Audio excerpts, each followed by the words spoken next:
Hello students, welcome to Magnet Brains. मैं रूपाली वर्मा। हम आ गए फिर से आपके लिए कुछ ना कुछ नया करते हुए। आज भी नया चैप्टर लेकर आए हैं, लेकिन उससे पहले हम आपको ये बताना चाहते हैं कि हमारे चैनल यानी कि magnetsbrain.com पे हम बहुत सारे एफर्ट्स करते हैं आपकी एजुकेशन को अच्छे से करने के लिए, कि कहीं आपको किसी तरह की कोई परेशानी ना हो पढ़ाई से रिलेटेड। इसी श्रृंखला में हमारे चैनल पे जितने भी वीडियो, जितने भी सब्जेक्ट के जितने भी वीडियोस आते हैं, ये 100% फ्री आपको प्रोवाइड कराए जाते हैं। ये किंडरगार्टन से लेकर क्लास 12 तक के लिए, हिंदी मीडियम, स्टेट बोर्ड, आपके जितने भी स्टेट बोर्ड रहते हैं उसमें Hindi medium, English medium, plus आपके ओलंपियाड, एनटीएससी का जितने वीडियो हैं सब 100%। हम कभी ऐसा नहीं करते कि 2 वीडियो दिखाने के बाद आपसे किसी तरह का पेमेंट लें, कि आपको 2 वीडियो आगे कोई पेमेंट करेंगे तब आपको वीडियो देखने को मिलेगा या कोई आपको पैकेज परचेज करना पड़ेगा। ऐसा कुछ भी हम अपनी तरफ से नहीं कहते। आप जितने भी वीडियो जितनी बार भी देखना चाहें 100% आपको फ्री ही मिलेंगे।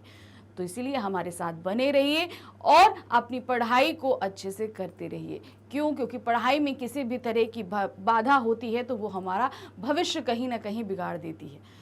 तो इसी श्रृंखला में, यानी कि हम जो आपके लिए लेकर आते रहते हैं, इसी श्रृंखला में आज जो हम आपके लिए वीडियो लेकर आए हैं वो है हमारी क्लास 12th की हिंदी कोर प्लस इलेक्टिव की बुक है अभिव्यक्ति और माध्यम। इसका पार्ट 3 है हमारा विविध माध्यमों के लिए लेखन। इसका हम 1 शॉर्ट रिवीजन लेकर आए हैं कि जल्दी जल्दी इस चैप्टर में जो मेन पॉइंट्स हैं वो हम आपको समझा दें। इस चैप्टर का डिटेल एक्सप्लेनेशन और एनसीईआरटी सॉल्यूशंस हम पहले भी कर चुके हैं, तो चलिए आज इसको हम फटाफट समझते हैं। तो पार्ट हमारा शुरू होता है जो हमारे विविध माध्यम है, यानी कि जनसंचार के जो माध्यम है उसके लिए जो लेखन कार्य किए जाते हैं वो किस प्रकार से किए जाते हैं। तो सबसे पहला जो हमारा माध्यम आ रहा है वो प्रिंट माध्यम। इसको क्या बोलते हैं? मुद्रित माध्यम भी। ध्यान रखिएगा, जो छपा हुआ कार्य होता है, यानी कि जैसे कि हम मैगजीन पढ़ते हैं, न्यूज़पेपर पढ़ते हैं, तो ये सभी हमारे क्या हैं? वो लिखित होते हैं। ये छप के हमारे सामने आते हैं, यानी प्रिंट होके आते हैं। तो ये क्या कहलाते हैं? मुद्रित माध्यम। तो क्या है इसका? सबसे पहला, जनसंचार के आधुनिक माध्यमों में सबसे पुराना माध्यम है ये। क्यों? क्योंकि ये बहुत पहले से चला आ रहा है। ये रेडियो वगैरह भी बाद में आए, लेकिन ये छपा जो कार्य होता है ये सबसे पुराना माध्यम। जितने भी हमारे रेडियो, सिनेमा, इंटरनेट, टेलीविजन, ये जितने माध्यम है इनमें सबसे पुराना माध्यम हमारा प्रिंट माध्यम है। आधुनिक छापेखाने का आविष्कार जर्मनी के गुटेनबर्ग ने किया। अब देखिए इसमें जो ये नाम आता है इनको सबको ध्यान रखते हुए चलना है। बहुत सारे क्वेश्चंस बनते हैं इनसे कि किसने किया छापेखाने का आविष्कार, कहाँ किया। तो अब इसमें देखिए 2 आ रहा है। आधुनिक छापेखाने का आविष्कार जर्मनी में हुआ, पहला तो ये, और दूसरा क्वेश्चन यहाँ बनेगा किसने किया? गुटेनबर्ग ने किया। तो ये 2 तरीके के क्वेश्चन आपके इसी में बन जाते हैं। फिर आते हैं, भारत में पहला छापाखाना सन 1556 में गोवा में खुला। इससे ईसाई मिशनरियों ने धर्म प्रचार की पुस्तकें छापने के लिए खोला। अब देखिए इसमें भी 2 से 3 क्वेश्चंस बने। भारत में पहला छापाखाना कब खुला? 1956 में। कहाँ खुला? गोवा में खुला। किसने खोला? ईसाइयों ने खोला। किस लिए खोला? धर्म प्रचार की पुस्तकें छापने के लिए। तो कितने 4 क्वेश्चंस बन गए इसमें देखिए। फिर है, मुद्रित माध्यमों के अंतर्गत अखबार, पत्रिकाएं, पुस्तकें आदि आती हैं, यानी कि जो छपा हुआ मटेरियल होता है वो सभी हमारा किस में आता है? मुद्रित माध्यम में आएगा। अब क्या है मुद्रित माध्यम की विशेषताएं? अब इसकी विशेषताएं क्या होती हैं? छपे हुए शब्दों में स्थायित्व होता है, इन्हें सुविधा अनुसार पढ़ा जा सकता है। इसमें क्या होता है? स्थायित्व। एक बार छप गया तो आप अगर कहीं जाएंगे, आप किसी क्या कहते हैं, किसी अच्छे पुराने आप उसमें जाएंगे लाइब्रेरी वगैरह में, तो आपको बहुत पुरानी पुरानी पुस्तकें भी मिलेंगी। इवन आज से अगर आप 1856 या 1855 के आसपास की अगर कोई पेपर भी निकलवाना चाहें तो वहाँ पर उसका एडिशन भी जो है वो उपलब्ध होगा। आप उस पेपर को भी वहाँ पढ़ सकते हैं। आप किसी क्या कहते हैं प्रिंटिंग प्रेस में चले जाएं, जैसे जो बहुत पुराना होगा, तो उसका अगर फर्स्ट एडिशन होगा तो आपको वहाँ से भी वो प्राप्त हो जाएगा। तो ये माध्यम स्टेबिलिटी के साथ आते हैं। अब इसको हम ऐसे भी समझ सकते हैं कि जैसे हमारे काव्य हैं, पुराण हैं, ये सभी बहुत पुराने से पहले लिखे गए थे, लेकिन वो आज भी मौजूद हैं। क्यों मौजूद हैं? वो इसलिए मौजूद हैं क्योंकि वो लिखित रूप में थे। अगर वो मौखिक रूप में, वाचक रूप में किसी और तरीके से होते तो शायद वो आज नहीं होते ना। लिखित थे इसीलिए आज तक वो मौजूद हैं। जो चीजें लिखित रूप में नहीं रही वो कहीं ना कहीं गायब हो जाती हैं। यह माध्यम लिखित भाषा का विस्तार करता है। अब इसमें क्या हम लिखते हैं ना, तो हमें बहुत नई नई चीज़ों को इनोवेट करने का मौका मिल जाता है, ये चीज़ें होती हैं। यह चिंतन विचार विश्लेषण का माध्यम है। अब इसमें हम सोच कर, समझ कर, विचार करके, चीज़ों का विश्लेषण कर कर हर तरीके से कुछ कुछ लिख सकते हैं। हम फटाफट, हमें यहाँ नहीं बोलना होता, हमें यहाँ पर लिखने के लिए थोड़ा सा टाइम मिलता है, जिसको हम वो टाइम यूटिलाइज करते हैं उस चीज़ में अच्छे से सोच विचार कर, समझ कर, या उसके बारे में बहुत ज़्यादा नॉलेज इकट्ठा करके हम तब कोई लेख या चीज़ें लिख सकते हैं। मुद्रित माध्यम की सीमाएं, अब इनकी कुछ सीमाएं भी होती हैं। क्या है? निरक्षरों के लिए मुद्रित माध्यम किसी काम के नहीं होते हैं। अब ये क्या है? जो निरक्षर होते हैं, यानी कि जो पढ़े लिखे नहीं होते, वो उनके लिए माध्यम कोई काम के नहीं। ये तुरंत घटी घटनाओं को संचालित नहीं कर सकते। मतलब अगर एक बार अभी कोई घटना घटी है तो ये तुरंत मुद्रित नहीं होगी, ये हम सभी जानते हैं। ये दूसरे दिन न्यूज़पेपर्स में छपती है। अगर आज अभी कोई घटना घट रही है तो ये हमें कल सुबह के न्यूज़पेपर में पढ़ने को मिलेंगी। तो ये तुरंत घटी घटनाओं को संचालित नहीं कर पाती। इसमें स्पेस तथा शब्द सीमा का ध्यान रखना पड़ता है। यानी कि एक तो इसमें स्पेस, यानी कि हमें न्यूज़पेपर या मैगजीन में जो कॉलम मिल रहा है उसमें कितना है, और उसके अंदर हमें कितनी शब्द सीमा, यानी कि मान लीजिए हमें न्यूज़पेपर में एक छोटा सा कॉलम मिला और हमें सिर्फ लिमिट कर दिया गया कि आप 500 शब्दों से ज़्यादा का जो है लेख उसके अंदर नहीं लिख सकते। तो यहाँ लिमिटेशन रहती है, हम अपनी मर्जी से काम नहीं कर सकते हैं। इसमें एक बार समाचार छप जाने के बाद अशुद्धि सुधार नहीं किया जा सकता। मान लीजिए अगर हमने आज कोई चीज़ें छापी और उसमें किसी तरह की अशुद्धि हो गई, कोई गलत बात छप गई या गलत तरीके से कोई शब्द छप गया, कुछ हो गया, तो उसका सुधार अब हम नहीं कर सकते। इसकी सुधार माफ़ी तुरंत नहीं हो सकती, लेकिन हम दूसरे दिन के न्यूज़पेपर में उसके लिए माफ़ी ज़रूर मांग सकते हैं। ये चीज़ें होती है। फिर मुद्रित माध्यमों में लेखन के लिए ध्यान रखने योग्य बातें। अब जो हमारा पाठ है कि लेखन के लिए चीज़ें हैं ना, तो अब इसके लेखन के लिए जो चीज़ें हमें ध्यान रखनी पड़ती हैं, मेन चीज़ें क्या है? भाषागत शुद्धता का ध्यान रखा जाना चाहिए। यानी कि भाषा का इसमें बहुत ध्यान रखना पड़ता है, क्योंकि बहुत सारे लोग पढ़ते हैं, हर वर्ग के लोग पढ़ते हैं, तो कहीं ना कहीं इसमें अगर मिस्टेक हो जाती है तो कुछ ना कुछ गलत होने का आशंका रहती है। प्रचलित भाषा का प्रयोग किया जाता है। मतलब जो भाषा प्रचलित है, मतलब जो आप जैसे मान लीजिए अगर गुजरात में लिखा जा रहा है तो वहाँ गुजराती भाषा प्रचलित है, पंजाब में लिखा जा रहा है तो पंजाबी भाषा प्रचलित है। तो जो भी जिस एरिया में भी ये चीज़ लिखी जा रही है वहाँ की प्रचलित भाषाओं का ही हमें उपयोग करना पड़ता है। फिर है समय, शब्द व स्थान की सीमा का ध्यान रखना पड़ता है। फिर हमने आपको बताया था शब्द और स्थान तो हमने आपको बता दिया। समय, यहाँ पर समय की भी बंधन होता है। मान लीजिए हमको आज कोई लेख लिखा है और आज से बोला जा रहा है 2 दिन बाद जो एडिशन निकलेगा उसमें आपकी बात खबर लेख जाना है, तो अब हमारे पास समय भी कम है, इसलिए ये चीज़ें बहुत ज़रूरी होती हैं। इन सब चीज़ों को हमें ध्यान रखना पड़ता है। फिर आते हैं लेखन में तारमयता एवं सहज प्रभाव होना चाहिए। यानी कि जो चीज़ें हम लिख रहे हैं, जो भी लेख लिख रहे हैं, कुछ भी लिख रहे हैं, उसमें ये चीज़ ध्यान रखना चाहिए कि हमेशा तारमयता, यानी एक साथ सारी चीज़ें बंधी होनी चाहिए।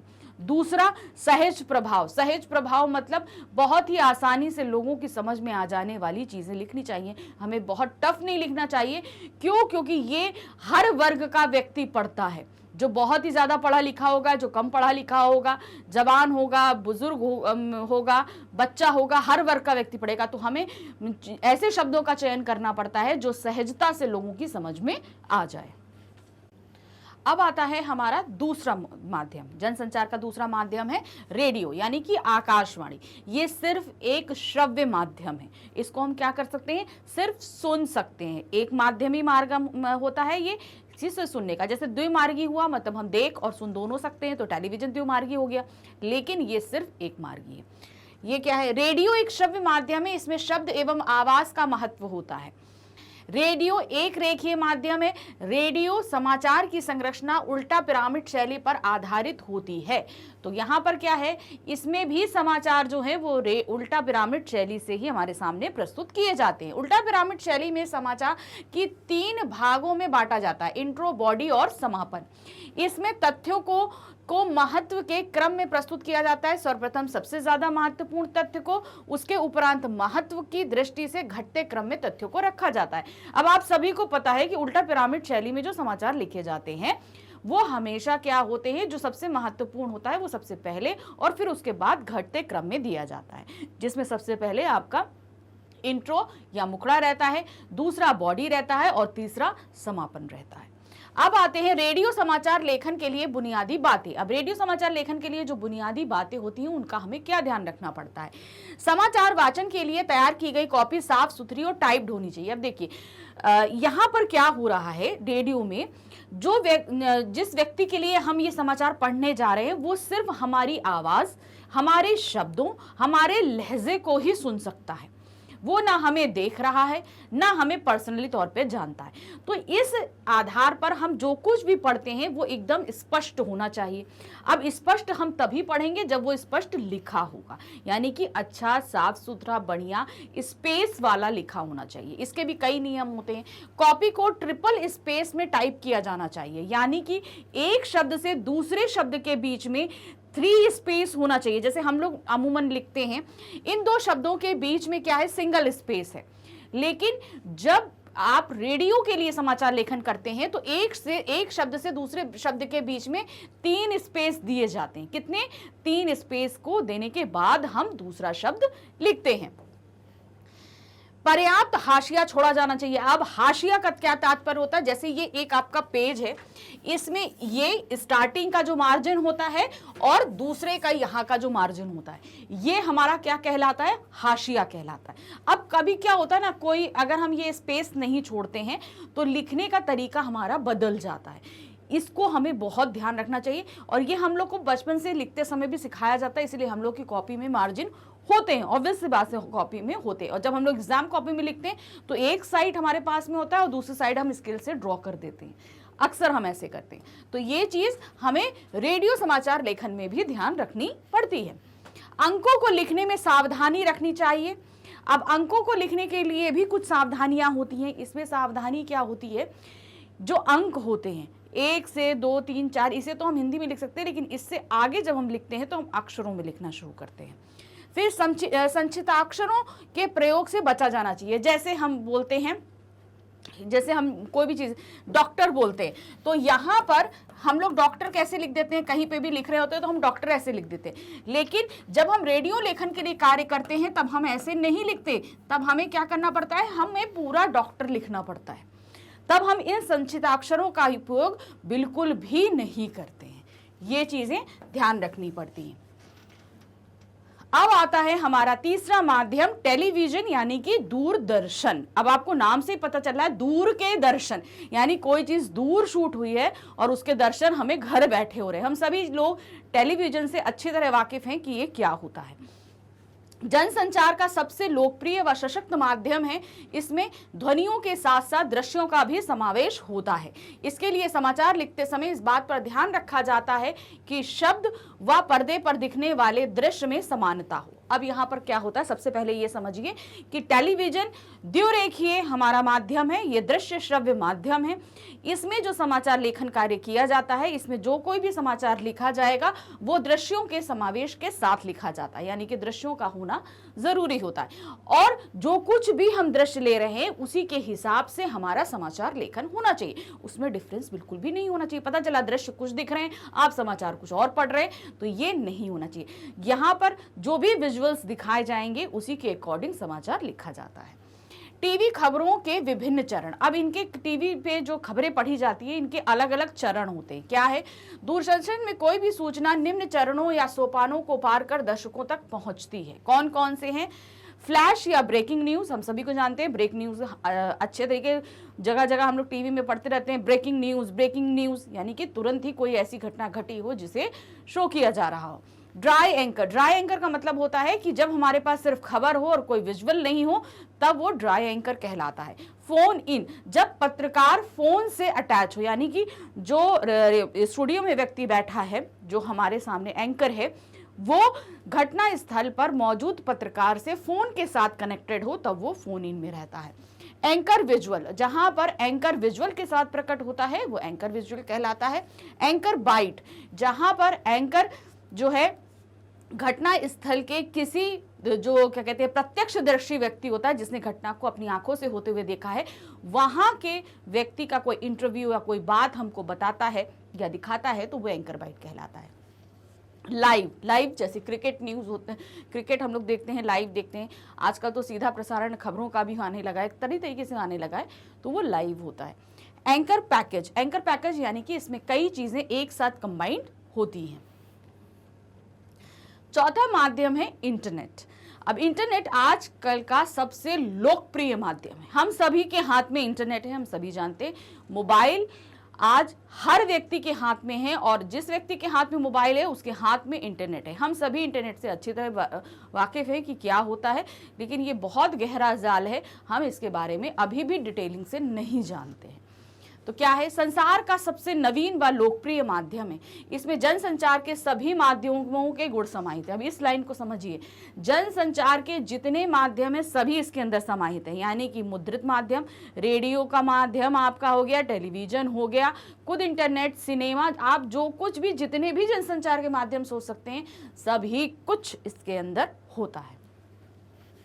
ये जहां समूचा मनोरंजन ज्ञान ये जहां सूचना, मनोरंजन, ज्ञान और व्यक्तिगत एवं सार्वजनिक संवादों के आदान प्रदान के लिए श्रेष्ठ माध्यम है, वहीं अश्लीलता, दुष्प्रचार व गंदगी फैलाने का भी जरिया है। ये जहां हमें सूचना देता है यानी कि खबरें देता है, हमारा मनोरंजन करता है, हम तक ज्ञान पहुंचाता है, और व्यक्तिगत यानी कि हमारे परिवार की खबरें भी हम तक कैसे पहुंचती है, हम वीडियो कॉलिंग करते हैं तो वो भी तो इंटरनेट के जरिए है ना, तो वो व्यक्तिगत हो गया। सार्वजनिक संवादों यानी कि हम लोग ग्रुप डिस्कशन आज जो जैसे क्लासेस जो हैं वो इंटरनेट के माध्यम से चलने लगी हैं, मीटिंग्स इंटरनेट के माध्यम से होने लगी हैं, तो ये हमारा क्या है, सार्वजनिक संवाद भी इंटरनेट के जरिए होता है। जहां इतनी सुविधाएं हमें इंटरनेट ने दी हैं वहीं इसके कुछ दुष्प्रभाव भी हैं।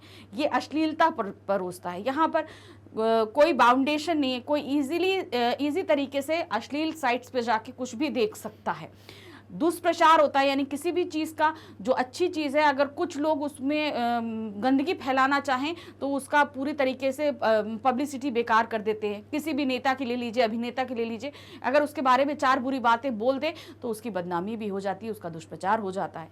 इस तरीके से होता है। गंदगी फैलाने का तात्पर्य यहाँ पर वही अश्लीलता फैलाने से, बहुत तरह तरीके से चीज़ें सामने आती हैं। अब इंटरनेट पत्रकारिता क्या होती है, किस तरीके से करी जाती है? इंटरनेट पर समाचारों का प्रकाशन या आदान प्रदान इंटरनेट पत्रकारिता कहलाता है। समाचार का यानी कि इंटरनेट पत्रकारिता का आप ऐसे समझिए कि जैसे हम समाचार अखबारों में छापते हैं, हम टेलीविजन पे बताते हैं, उसी तरीके से समाचार जो है इंटरनेट पे भी आते हैं। अब इसमें आप देख लीजिए बहुत से अखबार ऐसे हैं जो ऑनलाइन भी चलते हैं, ठीक है, हम लोगों ने देखे हैं, इंटरनेट पे भी चलते हैं वो। फिर उसी तरीके से आप न्यूज़ चैनल्स भी आपके आजकल देखिए, उन्होंने अपने इंटरनेट चैनल्स स्टार्ट किए हैं, आप उसमें कभी भी खबरें देख सकते हैं, कुछ भी कर सकते हैं, वो इंटरनेट पे भी हमारे लिए अवेलेबल है। तो यहाँ पर क्या है, इंटरनेट के लिए पत्रकारिता का तात्पर्य इंटरनेट के लिए समाचार लिखना।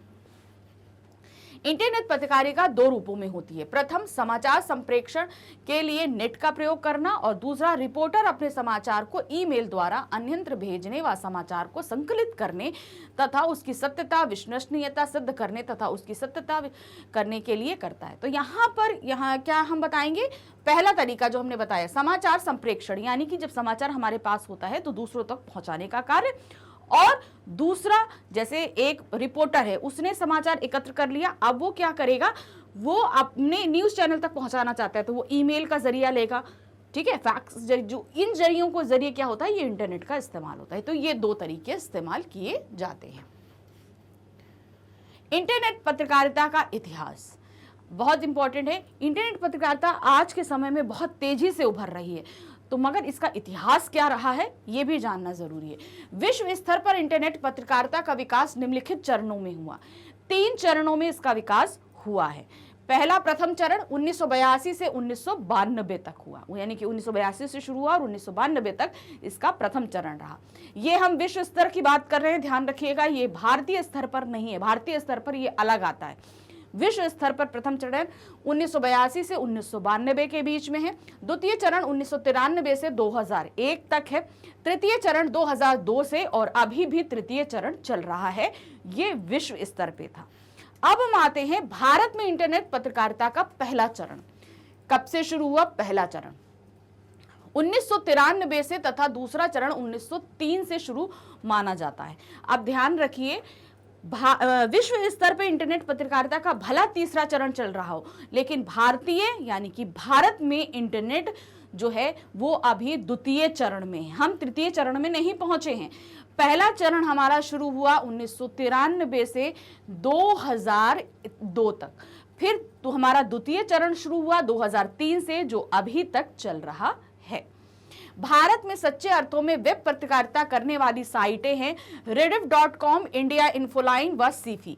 ये ऐसी 3 जो हैं इंटरनेट पत्रकारिता हैं कर रहे हैं, जिनमें rediff.com, इंडिया इन्फोलाइन और तीसरा है सीफी। ये 3 साइट्स का नाम याद रखिएगा, इस पर प्रश्न भी आपसे किया जा सकता है। रेडिफ को भारत की पहली साइट कहा जाता है। वेब साइट पर विशुद्ध पत्रकारिता शुरू करने का श्रेय तहलका.com को जाता है। आप सभी को पता है तहलका.com के जरिए बहुत सारे स्कैम्स निकल के सामने आए थे, इसलिए इसे विशुद्ध पत्रकारिता के शरण में रखा जाता है। अब आते हैं हिंदी में नेट पत्रकारिता कैसे, क्या है इसमें। वेब दुनिया के साथ शुरू हुई जो पत्रकारिता है, इसमें पहली प्रकाशित पत्रिका यानी नेट पर पहली प्रकाशित पत्रिका है वेब दुनिया के द्वारा। यह हिंदी का संपूर्ण पोर्टल है, यानी कि इसमें हिंदी में आप यहाँ पर हम पहले क्या होता था, सिर्फ इंग्लिश में आता था, फिर धीरे धीरे इंटरनेट को हिंदी के लिए भी बनाया गया। अब हिंदी में सबसे पहले वेब दुनिया ने, यानी कि वेब दुनिया ने सबसे पहले हिंदी की पत्रिका इंटरनेट के जरिए निकाली थी। प्रभा साक्षी नाम का अखबार प्रिंट रूप में ना होकर सिर्फ नेट में उपलब्ध है। अब देखिए वेब दुनिया प्रिंट रूप में आपको मिलेगी, लेकिन जो ये प्रभा साक्षी नाम का अखबार है ये सिर्फ जो है प्रिंट रूप में नहीं आता, ये सिर्फ इंटरनेट पे ही आपको मिलता है। आज पत्रकारिता के लिहाज से हिंदी का सर्वश्रेष्ठ साइट बीबीसी की है, जो इंटरनेट के मानदंडों के अनुसार चल रही है। हिंदी वेब जगत में अनुभूति, अभिव्यक्ति हिंदी नेस्ट, सराय आदि साहित्यिक पत्रिकाएं भी अच्छा काम कर रही है। ये साहित्यिक पत्रिकाएं यानी कि हमारे साहित्य से रिलेटेड। अभी हिंदी वेब जगत की सबसे बड़ी समस्या मानक कीबोर्ड और फॉन्ट की है, यानी कि आप अगर इंटरनेट पे पत्रकारिता करना चाहते हैं तो ये कीबोर्ड और फॉन्ट जो है अभी हिंदी के उपलब्ध नहीं है। आपको जो कीपैड मिलता है, कीबोर्ड मिलता है, आप इसमें देखिए कहीं पर भी हिंदी के अक्षर नहीं होते हैं, तो अभी भी ये सबसे बड़ी समस्या बनी हुई है। डायनेमिक फॉन्ट के अभाव के कारण ही हिंदी की ज़्यादातर साइटें खुलती ही नहीं है, यानी कि हम बहुत सारी अगर साइटें देखना चाहें तो हम हिंदी फॉन्ट नहीं दे सकते, जिसके कारण ये साइटें नहीं खुल पाती हैं। तो यहाँ पर ये पूरा पार्ट हमने आपको खत्म किया। अब इसी पार्ट से रिलेटेड कुछ क्वेश्चंस लेकर आए। देखिए हमने पार्ट में भी आपको बहुत सारे क्वेश्चंस बताए हैं कि जगह जगह पे बन रहे हैं, वो ध्यान रखिए। कुछ क्वेश्चंस लेके आई हूँ, इन्हें देखिएगा। प्रश्न संख्या 1 है, समाज जनसंचार के प्रमुख साधन कौन कौन से हैं, जो हमने आपको पढ़ाए अभी। प्रिंट माध्यम, रेडियो, टेलीविजन, इंटरनेट, सिनेमा, बहुत सारे होते हैं, तो ये आप यहाँ पर लिख सकते हैं जो प्रमुख साधन है। प्रश्न संख्या 2 है, जनसंचार का सबसे पुराना माध्यम कौन सा है, तो जनसंचार का सबसे पुराना माध्यम प्रिंट माध्यम यानी कि मुद्रित माध्यम है। प्रश्न संख्या 3 है, सर्वप्रथम मुद्रण का प्रारंभ कहाँ हुआ। मुद्रण यानी कि प्रिंटिंग यानी छपाई का प्रारंभ कहाँ हुआ। सर्वप्रथम मुद्रा का प्रारंभ चीन में हुआ था। भारत में पहले छापेखाने की स्थापना किसने, कब और कहाँ करी। भारत में पहले छापेखाने की स्थापना में मिशनरियों ने सन 1556 में गोवा में करी। देखिए इसी तरीके से आता है, किसने करी, कब करी, कहाँ करी, तो ये सारी चीजें आई। किसने करी, मिशनरियों ने करी, कब करी, 1556 में करी, कहाँ करी, गोवा में करी। प्रश्न संख्या 5 है, उल्टा पिरामिड शैली से आप क्या समझते हैं। इस चीज से आपको क्या समझ में आता है, क्या होता है उल्टा पिरामिड शैली। उल्टा पिरामिड शैली में समाचार को 3 हिस्सों में बांटा जाता है। पहला है इंट्रो, जिसे में हम मुख्य खबर को रखते हैं। दूसरा होता है बॉडी में हम घटते क्रम में समाचार का ब्यौरा देते हैं। तीसरा होता है समापन, आवश्यकता अनुसार इसे छोटा या बड़ा किया जा सकता है, मतलब घटते क्रम में हम इसमें समापन करते हैं, लेकिन इसका ब्यौरा हम छोटा या बड़ा अपने आधार पर कर सकते हैं। फिर छठा आता है क्वेश्चन हमारा, भारत में वेब पत्रकारिता कौन कर रहा है। तो वेब पत्रकारिता की हमने 3 आपको साइट्स बताई थी, rediff.com, इंडिया इन्फोलाइन और सीफी, ये 3 साइट्स हैं जो भारत में वेब पत्रकारिता करती हैं। प्रश्न संख्या 7 है, उस खबर का नाम लिखिए जो प्रिंटर रूप में उपलब्ध ना होकर केवल इंटरनेट पर उपलब्ध है। यानी कि वो अखबार जो सिर्फ हमें कहां मिलता है, सिर्फ हमें इंटरनेट पे मिलेगा, ये प्रिंट माध्यम में नहीं है, वो है प्रभा साक्षी। प्रश्न संख्या 8 है, हिंदी के किन्हीं 2 अखबारों के नाम लिखो जिनके वेब संस्करण उपलब्ध हैं। जिनके वेब जो प्रिंट माध्यम में भी हम पढ़ते हैं और अगर इनके हम वेब संस्करण इंटरनेट पर देखना चाहें तो वो भी हमें मिलते हैं। ये हैं जागरण, हिंदुस्तान, नवभारत टाइम्स आदि। प्रश्न संख्या 9 है, वेब में प्रकाशित किन्हीं 3 पत्रिकाओं के नाम लिखिए। अब क्या है, वेब में जो 3 पत्रिकाएं प्रकाशित की गई हैं उनका नाम लिखना है, जिसमें है अनुभूति, अभिव्यक्ति, हिंदी नेस्ट और सहारा आदि। ये वेब पत्रिकाएं हैं। देखिए, समाचार पत्र अलग होते हैं, पत्रिकाएं अलग होती हैं। तो यहाँ पर ये चैप्टर हमने आपको समझाया, साथ ही के साथ कुछ क्वेश्चंस भी निकाले। चैप्टर्स के बीच में ऐसी बहुत सारी जगहें हैं जहाँ पे क्वेश्चंस निकल रहे हैं, इसलिए चैप्टर को बहुत अच्छे से ध्यान से पढ़िएगा। सारी चीज़ें, इनमें बहुत सारे सन हैं, बहुत जगहों के नाम हैं, बहुत लोगों के नाम हैं, सभी कुछ है, तो बहुत ध्यान से पढ़ते हुए समझिएगा इनको। ये जो हम आपके लिए लेकर आते हैं, यानी कि जो हमारा कंप्लीट चैप्टर रिवीजन है, ये सिर्फ हिंदी में अवेलेबल नहीं है आपके लिए, ये आपके क्लास 12th के सभी सब्जेक्ट्स के लिए है। तो आप इसको ढूंढेंगे कैसे? इसके लिए आपको आना होगा हमारे चैनल magnetsbrain.com पे।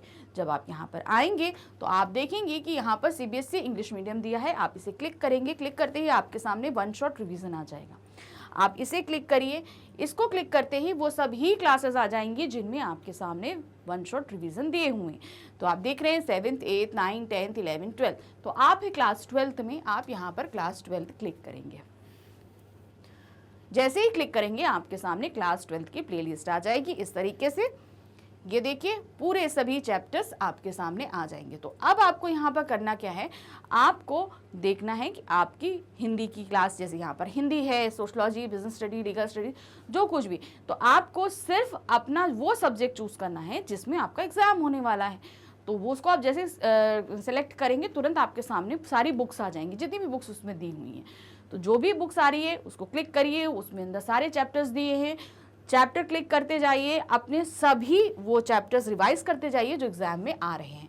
इस तरीके से आपका वीडियो स्टार्ट हो जाएगा और वीडियो देखिए, रिवीजन करिए, एग्जाम दीजिए, लेकिन साथ ही हमारे चैनल को सब्सक्राइब जरूर करिए, क्योंकि इस सब्सक्रिप्शन से आपके पास वो सभी नोटिफिकेशन आ जाएंगे जो आगे आने वाले वीडियोस हैं, उनके नोटिफिकेशन आते रहेंगे। तो इसलिए आपके लिए इजी हो जाएगा ये जानना कि आगे कौन से चैप्टर्स आ रहे हैं। तो हमारे साथ बने रहिए, हमारे चैनल को लाइक, सब्सक्राइब, शेयर जरूर कीजिएगा। Thank you for watching, bye bye.